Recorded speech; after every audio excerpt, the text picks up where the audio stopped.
ಈಗ 6ರಿಂದ 15ನೆಯ ಪಾಸುರದವರೆಗೂ ಆಂಡಾಳ್ ನಾಚ್ಚಿಯಾರ್ 10 ಹಸು ಕಾಯುವ ಹುಡುಗಿಯರನ್ನು ಎಬ್ಬಿಸುತ್ತಾಳೆ. ಈ 10 ಪಾಸುರಗಳು ತಿರು ಐಪ್ಪಾಡಿಯಲ್ಲಿರುವ 5 ಲಕ್ಷ ಹಸು ಕಾಯುವ ಹುಡುಗಿಯರನ್ನು ಎಬ್ಬಿಸುವುದಕ್ಕೆ ಸಮನಾಗಿದೆ. ಈ ಪಾಸುರಗಳಲ್ಲಿ ಆಂಡಾಳ್ ಕ್ರಮಬದ್ಧವಾಗಿ 10 ಕನ್ಯೆಯರನ್ನು, ವೇದಗಳಲ್ಲಿ ಪರಿಣಿತರಾಗಿರುವವರನ್ನು ನಿಯಮಿತವಾಗಿ ಎಬ್ಬಿಸುತ್ತಾಳೆ. 6ನೇ ಪಾಸುರಂ. ಈ ಪಾಸುರದಲ್ಲಿ ಆಂಡಾಳ್ ಕೃಷ್ಣಾನುಭವದಲ್ಲಿ ಹೊಸದಾಗಿ ಒಳಗೊಂಡ ಒಬ್ಬ ಕನ್ಯೆಯನ್ನು ಎಬ್ಬಿಸುತ್ತಾಳೆ. ಈ ಕನ್ಯೆ ಕಣ್ಣನ ಅನುಭವ ಪಡೆಯುವುದರಲ್ಲಿ ತನಗೆ ತಾನೇ ಒಬ್ಬಳೇ ತೃಪ್ತಿ ಪಡುತ್ತಿರುತ್ತಾಳೆ.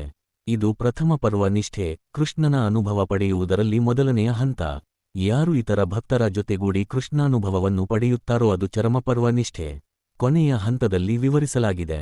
ಹಕ್ಕಿಗಳು ದೇವಾಲಯದಲ್ಲಿ ಹಾರಾಡುತ್ತಾ ಹಾಡುತ್ತಿವೆ. ಎಂಬೆರುಮಾನರ ಗುಡಿಯಿಂದ ಬೆಳ್ಳಗಿನ ಬಣ್ಣದ ಶಂಖಿನ ನಾದವು ಕೇಳಿಸುತ್ತಿಲ್ಲವೆ. ಎಂಬೆರುಮಾನರು ಈ ಹಕ್ಕಿಗಳಿಗೆಲ್ಲ ರಾಜನಾದ ಗರುಡನಿಗೆ ನಾಯಕ.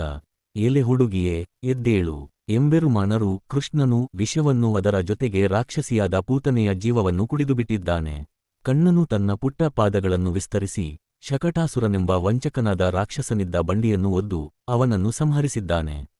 ಯಾರು ಆದಿಶೇಷನ ಮೇಲೆ ತಿರುಪ್ಪಾರ್ ಹಾಲಿನ ಸಮುದ್ರದಲ್ಲಿ ಮಲಗಿದ್ದಾರೋ ಅಂತಹ ಎಂಬೆರುಮಾನರನ್ನು ಮುನಿಗಳು, ಯೋಗಿಗಳು ತಮ್ಮ ಹೃದಯದಲ್ಲಿ ಇಟ್ಟುಕೊಂಡು ಅವನಿಗೆ ಹೆಚ್ಚು ತೊಂದರೆ ಮಾಡದೆ ಅವನಿಗೆ ಸೇವೆ ಮಾಡುವ ಮನೋಭಾವನೆಯಿಂದ ಇದ್ದಾರೆ.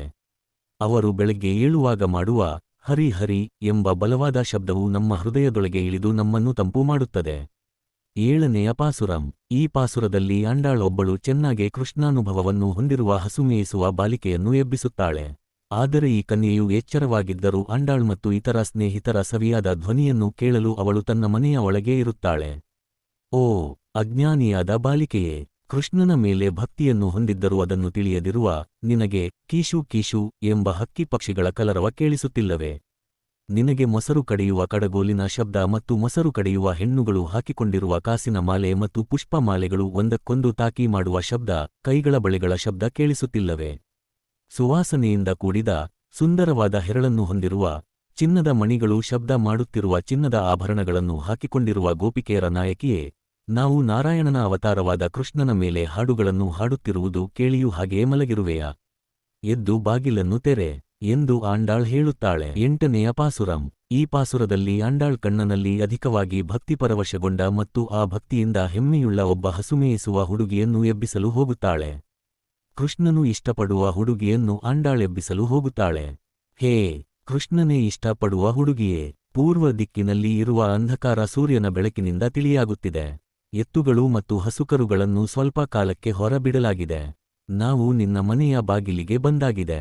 ಜಳಕವಾಡಲು ಹೋಗಬೇಕಾಗಿರುವ, ಇಲ್ಲಿ ಕೈಂಕರ್ಯಕ್ಕೆ ಹೋಗಬೇಕಾಗಿರುವ ಎಂದು ಅರ್ಥೈಸಿಕೊಳ್ಳಬೇಕು. ಬಾಲಿಕೆಯರನ್ನು ತಡೆದು ನಿಲ್ಲಿಸಿದ್ದೇವೆ.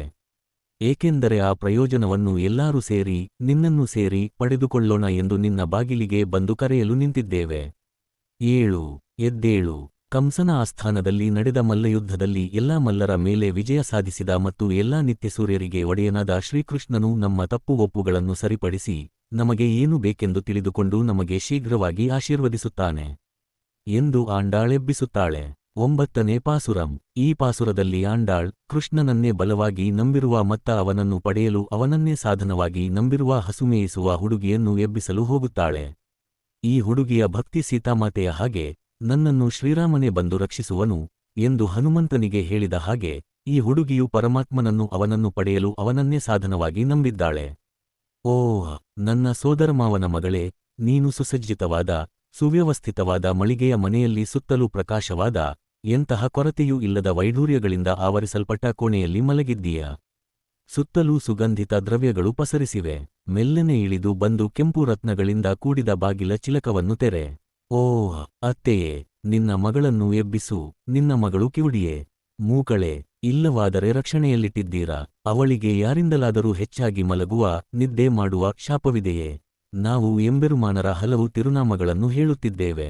ಮಾಮಾಯನ್ ವಿಚಿತ್ರ ಮಾಯೆಯುಳ್ಳವನು, ಮಾಧವನ್ ಶ್ರೀಲಕ್ಷ್ಮಿ ಜೊತೆಯಲ್ಲಿರುವವನು, ವೈಕುಂಠನ್ ಶ್ರೀ ವೈಕುಂಠದಲ್ಲಿರುವವನು ಎಂದು ಮತ್ತೆ ಮತ್ತೆ ಹಾಡುತ್ತಿದ್ದೇವೆ. ಆದರೂ ನಿನ್ನ ಮಗಳು ಏಳುತ್ತಿಲ್ಲವೇ ಎಂದು ಆಂಡಾಳ್ ತನ್ನ ಮಾವನ ಮಗಳನ್ನು ಎಬ್ಬಿಸುತ್ತಾಳೆ. 10ನೆಯ ಪಾಸುರಂ. ಈ ಪಾಸುರದಲ್ಲಿ ಆಂಡಾಳ್ ಕೃಷ್ಣನಿಗೆ ತುಂಬಾ ಹತ್ತಿರವಾಗಿರುವ ಒಬ್ಬ ಹಸು ಕಾಯುವ ಹುಡುಗಿಯನ್ನು ಎಬ್ಬಿಸುತ್ತಾಳೆ.